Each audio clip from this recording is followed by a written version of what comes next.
The Bundesliga, Europe's fourth best league, also known as the Bayern Liga, given that they've won it every single year for the past decade. Anyway, let's get into the predictions of the 2022-23 Bundesliga season. Starting off with the relegation zone, I have Stuttgart in 18th place. Stuttgart finished 15th last season in the Bundesliga, only avoiding the relegation playoffs because of their better goal difference. I don't think they have what it takes this season. I think without good transfer business, their transfer window was alright, but just not good enough. I think they're going to be going down. Not too easily. They'll put up a fight, but relegation for sure.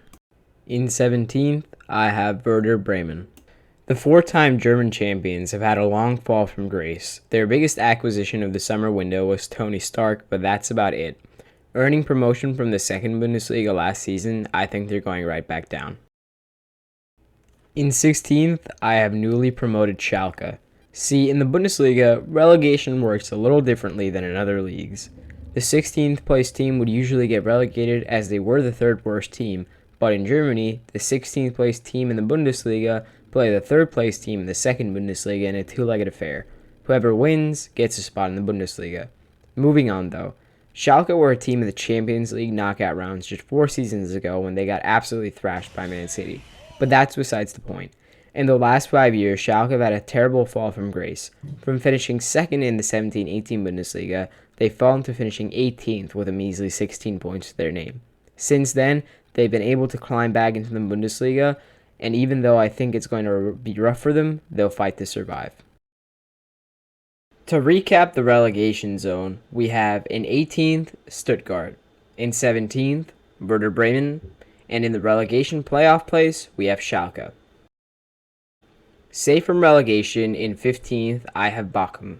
This will be their second consecutive season in the Bundesliga, an impressive stint for the club, and I have a feeling that they'll make it 3. They've done a lot of selling this summer, noticeably selling someone we only know because of FIFA, Maxim Leitch. They've also sold fellow center back Kochap to Southampton for $10 million and have yet to get anyone to replace them. Maybe a little leaky at the back, but they'll be safe. Hertha Berlin take up the 14th spot.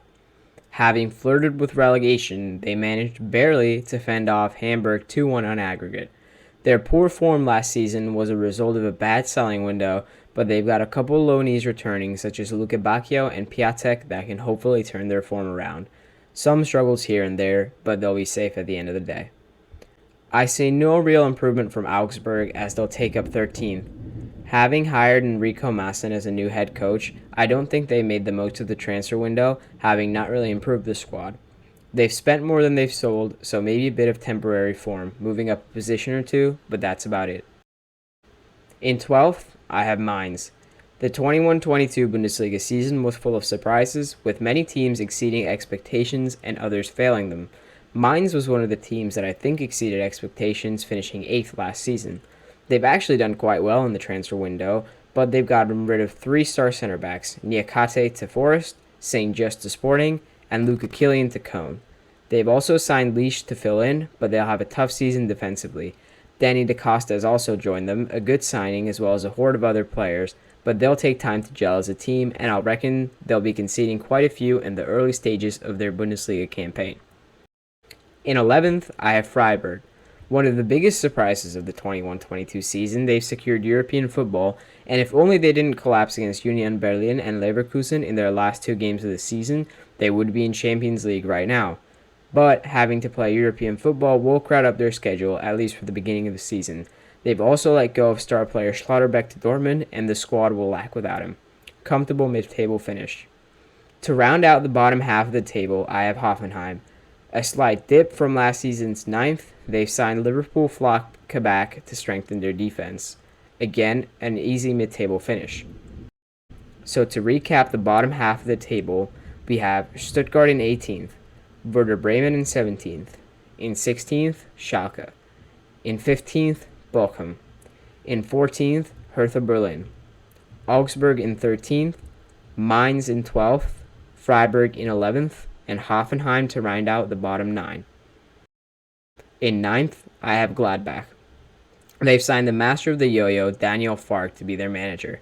Having let go of Brill and Bolo, they might struggle to score some goals, but I believe them far can seriously sort their bad form out.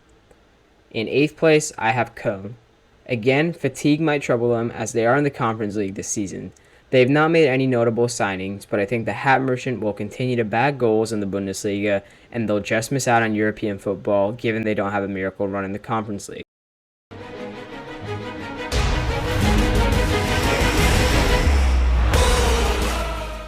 In the Conference League place, though, I have Wolfsburg. After a below-average season, they've decided to sign Niko Kovac for some reason, and even though I have my doubts about the man, he decided to splash the cash, spending 35 million euros in the transfer market already, most notably 9 million on Matthias Swanberg, 10 million on Kaminski, and 8.5 million on Bartol Franjic. European games won't be a bother for Wolfsburg, and they'll be back up into European contention. In the first Europa League place, I have Union Berlin. A single point away from Champions League football last season, I think they'll keep up the good run of form, but they did sell their main goal scorer, Taiwo Awoniyi, signing Jordan Siabechu to replace him. No doubt he has had a good season in the Swiss League, banging in 22 goals for young boys, but he remains unproven in the Bundesliga and might have a hard start to life with Union. 6th place ahead of Wolfsburg, but a bit further off Champions League than they were last season.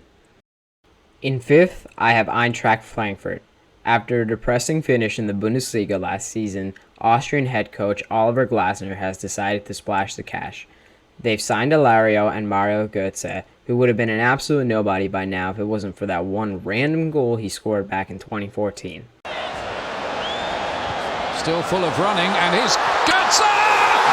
It's Mario Götze! They've got no worries about European football, though, as they are in the Champions League due to their Europa League win. There will be a massive improvement demanded to their Bundesliga form, though, and I think it will happen.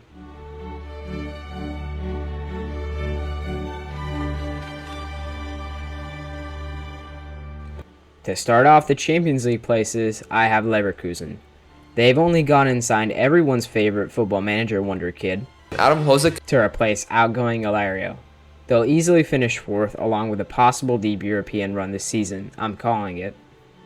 In 3rd, I have RB Leipzig. Even though Dominic Tedesco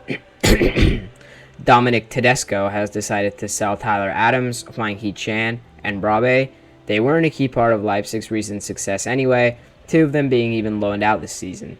I'm sure Lawn Ball Leipzig can improve on their 4th place finish from last season and even challenge for the title, aka 2nd place, with some new signings. And your winners of the rest of the Bundesliga are Dortmund. I'm just kidding, but we all know who's winning it. Again. They've had an incredible transfer window other than the departure of Haaland. They've strengthened their squad almost everywhere, with Nicolas Sule and Schlotterbeck joining the defense, Özcan bolstering the midfield, and Adeyemi along with Haller supplying the goals. Okay, maybe just Adeyemi. It'll be close as Bayern no longer have Lewandowski, and Dortmund will be a solid team, but I fear that they'll have a lack of threat up front due to missing Haaland. And your champions of Germany, Bayern. Just as we thought the Bundesliga might start to get competitive with Lewa gone, let's remember all of Bayern's incoming transfers. Mane, De Ligt, Gravenberch, Mazraoui. Like Dortmund, they might struggle to score goals, but I doubt it's going to be too much of a problem.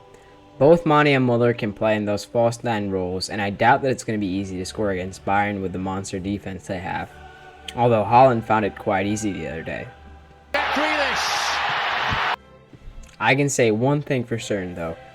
Bayern are winning the Bundesliga, and I'm so confident that if somebody else wins the Bundesliga, then I will go live on YouTube saying Julian Nagelsmann is a fraud for 3 hours straight.